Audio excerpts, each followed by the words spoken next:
Retire होने वाले हैं या फिर रिटायर हो चुके हैं, तो आज की ये न्यूज आपके लिए बेहद महत्वपूर्ण है। जी हाँ दोस्तों, मोदी सरकार 3.0 ने भारत सरकार के पेंशन धारकों, फैमिली पेंशनर, रिटायरिंग पर्सन के लिए यहाँ पर महत्वपूर्ण दिशा निर्देश जारी किए हैं।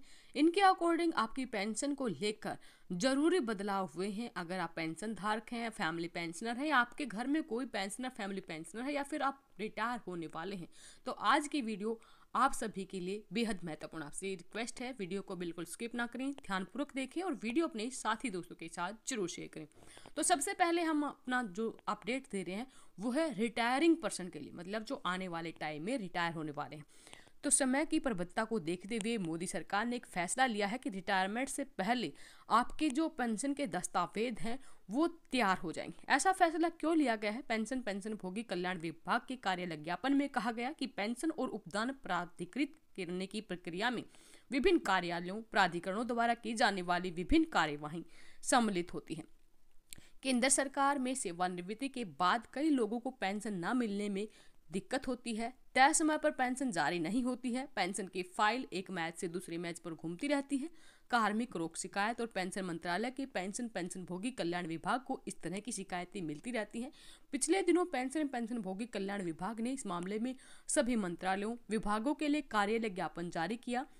इसमें वो सूची दी गई है जिसमें पेंशन संबंधी फाइलों की मंजूरी के लिए समय सीमा तय की गई। पेंशनभोगी कल्याण विभाग यानी कि डीओपी एंड पीडब्ल्यू ने सभी मंत्रालयों से सुनिश्चित करने को कहा कि पेंशन संबंधी मामलों में निपटाने के लिए कोई भी देरी यहाँ पर ना हो।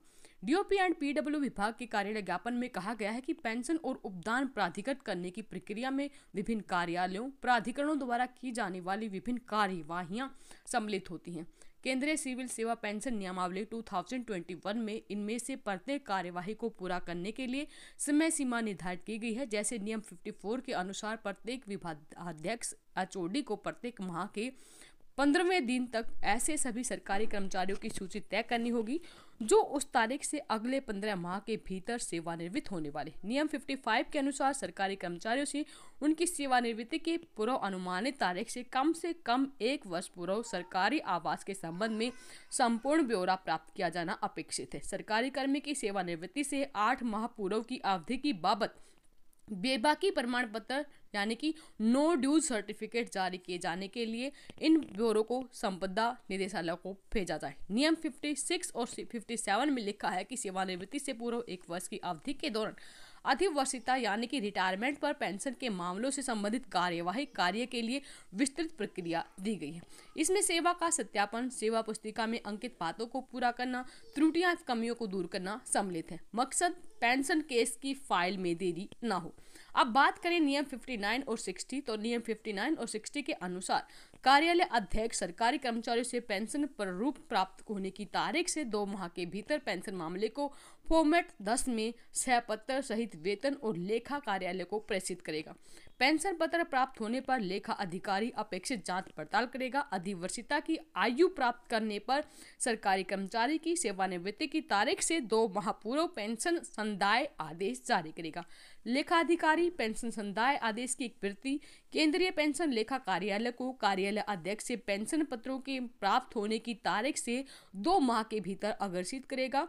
सीपीएओ एक विशेष प्राधिकार मुहर जारी करेगा और पेंशन संदाय आदेश प्राप्त होने की तारीख से 21 दिनों के भीतर पेंशन संदाय आदेश की प्रति के साथ पेंशन संवितरण प्राधिकरण को अग्रेसित करेगा। इसके बाद पेंशन संवितरण प्राधिकारी जिस तारीख से सेवानिवृत्त सरकारी कर्मचारी को पेंशन दे है उस तारीख से उसे संवर्धित करने के लिए कार्यवाही करेगा। पेंशनभोगी कल्याण विभाग ने अपने कार्यालय ज्ञापन के माध्यम से जितने भी मंत्रालय हैं, विभाग हैं, पीडब्ल्यू विभाग ने अपने कार्यालय ज्ञापन के माध्यम से सभी मंत्रालयों, विभागों से अनुरोध किया है कि उपरोक्त अनुबंधों का अनुपालन करने के लिए इन्हें मंत्रालय, विभाग, उसके अधीन संबंध अधीनस्थ कार्यालयों में पेंशन हित लाभों का निपटान करने वाले कर्मियों को एक संज्ञान मिलाई। जून में प्रधानमंत्री मोदी ने भारत सरकार के सचिवों के साथ वार्ता के दौरान पेंशन से संबंधित शिकायत निवारण प्रणाली को और अधिक संवेदनशील, सुलभ और सार्थक बनाने के निर्देश दिए थे। उन्हीं निर्देशों के अनुपालन में कार्मिक लोक शिकायत तथा पेंशन मंत्रालय, पेंशनभोगी कल्याण विभाग ने पिछले माह एक कार्यालय ज्ञापन जारी किया था।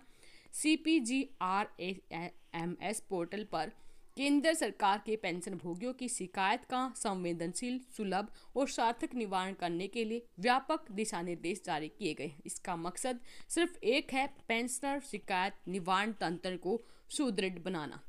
तो दोस्तों, जितने भी हमारे रिटायरिंग एम्प्लॉयज़ हैं, यानी कि जो रिटायर होने वाले हैं, उनके लिए ये एक बड़ा ही महत्वपूर्ण कदम साबित होगा। सेकंड जो बड़ी अपडेट है, चलिए वो जो रिटायर हो चुके हैं पेंशन धारक हैं उनको लेकर है।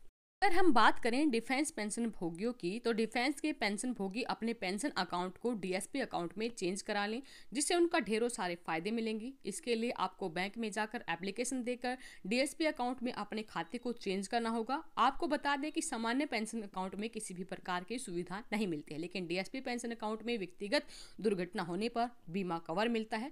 2 महीने की वेतन के बराबर एडवांस में 40,000 रुपए तक निकालने की सुविधा मिलती है। अब थर्डली हम बात करेंगे, जो काफ़ी दिनों से एक मैटर चल रहा है कि जो हमारे पेंशन धारक हैं उनकी पेंशन को यहाँ पर जो बेसिक वेतन है, यानी कि लास्ट पे ड्रोन है, उसका 50% ना करके 70% का जो नियम था उसको लागू किया जाए। अगर उसको लागू ना किया जाए तो एटलीस्ट लास्ट पे ड्रोन यानी कि अंतिम बेसिक वेतन का 67% पेंशन का भुगतान यहाँ पर किया जाना चाहिए। अब देखना यह है कि केंद्र सरकार क्या निर्णय लेती है। हालांकि सरकार ने अभी तक अंतिम सैलरी का 50% ही पेंशन के रूप में देने पर विचार किया है। अब देखना है कि पेंशन धारकों की मांग को लेकर सरकार का क्या रवैया रहता है। बात करें हम भारत पेंशन भोगी समाज की, तो भारत पेंशन भोगी समाज ने एक और बड़ी मांग केंद्र सरकार से की है कि 65 साल पर 5%, 70 साल पर 10%, 75 साल पर 15% पेंशन बढ़ोतरी अगर होती है तो पेंशन भोगी में जीने की इच्छा पैदा होगी, उसमें नई ऊर्जा उत्पन्न होगी। इसलिए इस कल्याणकारी योजना को तुरंत लागू किया जाए, इससे पेंशन धारकों को फायदा होगा। अभी तक जो नियम था, जब पेंशन धारक की उम्र 80 साल होती थी तो उसमें कुछ बढ़ोतरी की जाती, क्योंकि 80 साल उम्र ज़्यादा है, इसलिए इसका लाभ कुछ ही पेंशन भोगी उठा पाते हैं। इसलिए क्योंकि ज़्यादातर जो हमारे पेंशन धारक वो 80 साल तक भगवान के पास चले जाते हैं, इसलिए यहाँ पर भारत सरकार से रिक्वेस्ट है कि जल्द से जल्द इस योजना को लागू किया जाए कि 65 साल पर ही उनको पेंशन बढ़ोतरी का फायदा दिया जाए।